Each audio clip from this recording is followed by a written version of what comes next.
नमस्कार, live cities की night bulletin दिन भर बिहार में आपका स्वागत है। खबरों की शुरुआत करेंगे, लेकिन उससे पहले एक नजर डालते हैं आज की सुर्खियों पर। पटना मेट्रो को लेकर सीएम सम्राट चौधरी ने की हाई लेवल बैठक। बांकीपुर उपचुनाव को लेकर बीजेपी प्रदेश अध्यक्ष का दावा, एनडीए जीतेगा। संजय झा ने कहा कि छात्र आंदोलन की आड़ में बैड एलिमेंट घुसे। मंत्री दीपक प्रकाश का ऐलान, जिला परिषद की आय बढ़ेगी। छात्र आंदोलन में पुलिसिया कार्रवाई की सबूत जुटाकर रिपोर्ट बनाएगी कांग्रेस। भरत तिवारी एनकाउंटर मामले में एसटीएफ जवान की गिरफ्तारी पर बोले डीजीपी। मंत्री के सामने ही सरकारी कर्मचारी मांगने लगा रिश्वत, हुआ एक्शन। जहानाबाद में निगरानी ने 12,000 घूस लेते मुखिया को उठाया। बिहार में 42,000 सफाई कर्मचारी हड़ताल पर, कचरे का ढेर। मौसम विभाग ने 16 जिलों में बारिश का येलो अलर्ट किया जारी। अब खबरें विस्तार से। पटना में मेट्रो निर्माण के दौरान लोगों को ट्रैफिक जाम की समस्या से राहत देने के लिए मुख्यमंत्री सम्राट चौधरी ने पथ निर्माण विभाग की समीक्षा बैठक में अधिकारियों को निर्देश दिया कि राजधानी के सबसे व्यस्त मार्गों में शामिल नेहरू पथ पर यातायात व्यवस्था को सुचारू बनाए रखा जाए। इसके लिए जरूरत के अनुसार सड़क चौड़ीकरण, जंक्शन सुधार और वैकल्पिक मार्गों की व्यवस्था की जाए। वहीं पथ निर्माण विभाग और पटना मेट्रो रेल कॉरपोरेशन की ओर से नेहरू पथ पर 11 ऐसे स्ट्रेच चिन्हित किए गए हैं जहां मेट्रो निर्माण के दौरान यातायात प्रभावित होने की संभावना है।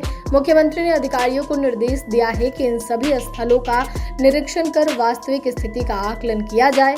जहां आवश्यकता होगी वहां सड़क का चौड़ीकरण किया जाएगा। इसके अलावा जाम वाले स्थानों पर जंक्शन सुधार, गड्ढों और संकरे रास्तों की समस्या को दूर करने तथा ट्रैफिक फ्लो बेहतर बनाने के लिए जरूरी काम किए जाएंगे। बांकीपुर विधानसभा उपचुनाव को लेकर भाजपा प्रदेश अध्यक्ष संजय सरावगी ने एनडीए प्रत्याशी नीरज कुमार सिन्हा को भारी मतों से जीत का दावा किया है। उन्होंने जनसुराज के उम्मीदवार प्रशांत किशोर पर कानून व्यवस्था का उल्लंघन करने का आरोप लगाते हुए कहा कि जनता ने इसका जवाब मतदान के जरिए दिया है। साथ ही प्रशांत किशोर पर प्रदेश अध्यक्ष ने आरोप लगाया कि चुनाव के दौरान पैसा बांटने, बाहर के लोगों को बुलाने और थाने में बैठकर कानून का मजाक उड़ाने का आरोप लगाया। साथ ही संजय सरावगी ने तेजस्वी को निशाने पर लेते हुए उन्हें नकारा बताया। जेडीयू के कार्यकारी अध्यक्ष संजय झा ने दिल्ली के जंतर मंतर पर हुए युवाओं के विरोध प्रदर्शन पर कहा कि उन्होंने पत्रकारों से बातचीत में कहा कि निश्चित तौर पर इस बात को खारिज नहीं किया जा सकता कि राष्ट्रीय राजधानी दिल्ली में युवाओं द्वारा किया गया विरोध प्रदर्शन उचित था। छात्रों की मांग जायज थी और हम उनका समर्थन करते हैं, लेकिन इस बात को भी खारिज नहीं किया जा सकता कि बाद में इस विरोध प्रदर्शन में कई ऐसे तत्व भी शामिल हो गए थे जिनका इस आंदोलन से प्रत्यक्ष रूप से कोई लेना देना नहीं था। मुझे जानकारी मिली थी कि कुछ लोगों को इस आंदोलन में दुबई से भी भेजा गया था। मैंने खुद इस मुद्दे को बाकायदा राज्यसभा में उठाया था। साथ ही उन्होंने विरोध प्रदर्शन में शामिल लोगों की ओर से दिए गए अशोभनीय बयानों की भी आलोचना की है। उनके मुताबिक इस विरोध प्रदर्शन में शामिल लोगों ने किस तरह से अमर्यादित भाषा का इस्तेमाल किया, उसके वीडियो सोशल मीडिया पर आ चुकी हैं और वीडियोज भी सामने आए जिसमें देखा जा सकता है कि कैसे ये लोग प्रधानमंत्री के संबंध में अमर्यादित टिप्पणी कर रहे हैं। इस तरह की भाषा किसी भी व्यक्ति के लिए स्वीकार नहीं है। पंचायती राज मंत्री दीपक प्रकाश अपने 2 दिवसीय दरभंगा दौरे के दूसरे दिन डीएम कौशल कुमार, ग्रामीण विधायक ईश्वर मंडल सहित विभागीय अधिकारियों के साथ अंबेडकर सभागार में समीक्षा बैठक की। बैठक में पंचायत विभाग के तहत संचालित विभिन्न योजनाओं की प्रगति की विस्तृत समीक्षा की गई और मंत्री ने रिपोर्ट मांगी और सभी विकास योजनाओं में तेजी लाने का निर्देश दिया।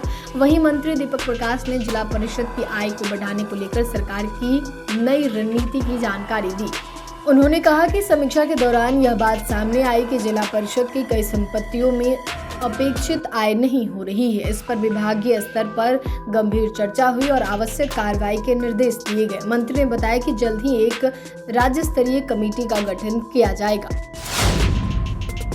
दिल्ली के जंतर मंतर पर हुए प्रदर्शन की आंच बिहार में भी देखने को मिली थी। पेपर लीक को लेकर पूरे बिहार में छात्रों ने प्रदर्शन किया था।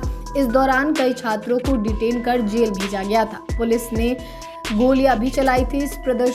कई प्रदर्शनकारी घायल भी हुए थे। इस पूरी घटना की जांच को लेकर कांग्रेस ने फैक्ट फाइंडिंग पैनल बनाई है। यह पैनल 6 जिले जहानाबाद, भागलपुर, पूर्णिया, पटना, सिवान और दरभंगा के लिए बनाई गई है। आलाकमान ने टीम को 2 दिनों तक इन जिलों में रहकर तथ्य जुटाने को कहा है। 1 और 2 अगस्त को सभी नेता दिल्ली का दौरा करेंगे। वहीं कांग्रेस सांसद इमरान प्रतापगढ़ी पटना पहुंचे, यहां से वह सिवान गए। उन्होंने कहा कि यह सरकार छात्रों की सरकार नहीं है। इस सरकार को देश के छात्रों से कोई प्यार नहीं है।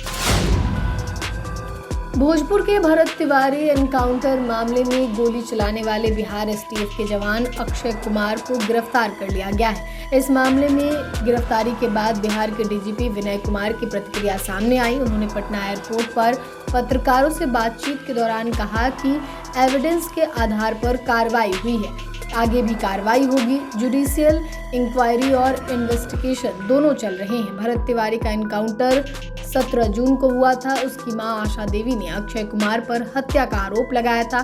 पुलिस ने आरोपी जवान को हिरासत में लेकर आगे की कार्रवाई शुरू कर दी है। बिहार सरकार के अनुसूचित जाति एवं जनजाति कल्याण मंत्री लखेंद्र कुमार रोशन के सामने एक ऐसा मामला सामने आया जिसने सरकारी दफ्तरों में कथित भ्रष्टाचार की परतें खोल कर रख दी है। मंत्री के सामने बैठे एक फरियादी ने जब कथित रिश्वत मांगने वाले कर्मी को फोन लगाया तो दूसरी ओर से बेखौफ होकर कहा गया कि 50,000 रुपए दीजिए, तभी आपके खाते में अनुदान की राशि जाएगी। सबसे चौंकने वाली बात यह रही कि यह पूरी बातचीत मंत्री के सामने हुई और उसका ऑडियो वीडियो भी रिकॉर्ड हो गया। मामला सीतामढ़ी जिले का है। सोनबरसा थाना में दर्ज एक SC/ST मामले में पीड़ित को जिला कल्याण कार्यालय से मिलने वाले अनुदान राशि का था। बातचीत खत्म होते ही मंत्री ने जिला कल्याण पदाधिकारी को फोन मिलाया। मंत्री ने अधिकारी से कहा कि आपके बगल में बैठा कर्मचारी खुलेआम पैसे मांग रहा है और आपको इसकी जानकारी तक नहीं है। वहीं उन्होंने तत्काल कार्रवाई का निर्देश देते हुए कहा कि चंदन कुमार को निलंबित करने को कहा गया। निगरानी अन्वेषण ब्यूरो की टीम ने जहानाबाद के रतनी फरीदपुर प्रखंड के पंडौल पंचायत के मुखिया नंदकिशोर राम को 12,000 रुपए रिश्वत लेते हुए निगरानी की टीम ने रंगे हाथ धर दबोचा। जानकारी के अनुसार पोखमा गांव निवासी प्रमोद कुमार ने मनरेगा योजना के तहत 2 अलग अलग कार्य कराए थे। निर्माण कार्य पूर्ण होने के बाद जब बकाया राशि के भुगतान की प्रक्रिया शुरू हुई तो आरोपी मुखिया नंदकिशोर राम द्वारा इसके बदले में कथित तौर पर 12,000 रुपए कमीशन की मांग की गई, जिसके बाद निगरानी विभाग में मामले का शिकायत हुआ और सत्यापन के बाद जैसे ही निहालपुर मोड़ के समीप मुखिया नंदकिशोर राम ने शिकायतकर्ता से 12,000 रुपए की रिश्वत ली। पहले से घात लगाकर बैठी निगरानी टीम ने उन्हें मौके पर ही रंगे हाथ गिरफ्तार कर लिया। बिहार में नगर निकायों में काम करने वाले सफाई कर्मियों और ड्राइवर्स की हड़ताल का आज तीसरा दिन है। इस हड़ताल में करीब 42,000 सफाई कर्मचारी और ड्राइवर शामिल हैं। हड़ताल की वजह से गली मोहल्ले में कचरा पड़ा हुआ है। बदबू से लोगों का हाल बेहाल है। कचरा फैलने से बीमारियों का खतरा भी बढ़ गया है। इधर दरभंगा नगर पंचायत ऑफिस भरवाड़ा में कार्यपालक पदाधिकारी की मौजूदगी में सफाई कर्मचारियों ने कूड़ा, सड़ी हुई मछलियां लाकर फेंक दी। वहीं समस्तीपुर में हड़तालियों ने नगर निगम के बाहर धरना दिया। पटना नगर निगम के 5,000 कर्मचारी हड़ताल में शामिल हैं। शहर का कचरा उठाने के लिए वैकल्पिक व्यवस्थाएं की गई है, लेकिन हड़ताल में शामिल कर्मचारी उन कर्मचारियों को कचरा उठाने से रोक रहे हैं। बिहार में मानसून एक्टिव है, इससे प्रदेश के अधिकतर जिलों में हल्की और तेज बारिश हो रही है। मौसम विभाग ने 16 जिलों में बारिश का येलो अलर्ट जारी किया है। इन जिलों में हल्की बारिश हो सकती है। इसके साथ ही 40 किलोमीटर प्रति घंटे की रफ्तार से हवा भी चल सकती है। राज्य के बाकी जिलों में मौसम सामान्य रहेगा। इन जिलों में धूप छांव का सिलसिला जारी रहेगा। मौसम विभाग के अनुसार 7 अगस्त तक मौसम के सुहावना बने रहने की संभावना है। वहीं मौसम वैज्ञानिकों के अनुसार बिहार में फिलहाल मॉनसून सिम्टम पूरी तरह कमजोर नहीं पड़ा है। हवा में नमी की मात्रा अधिक है और स्थानीय स्तर पर लगातार बादल बन रहे हैं।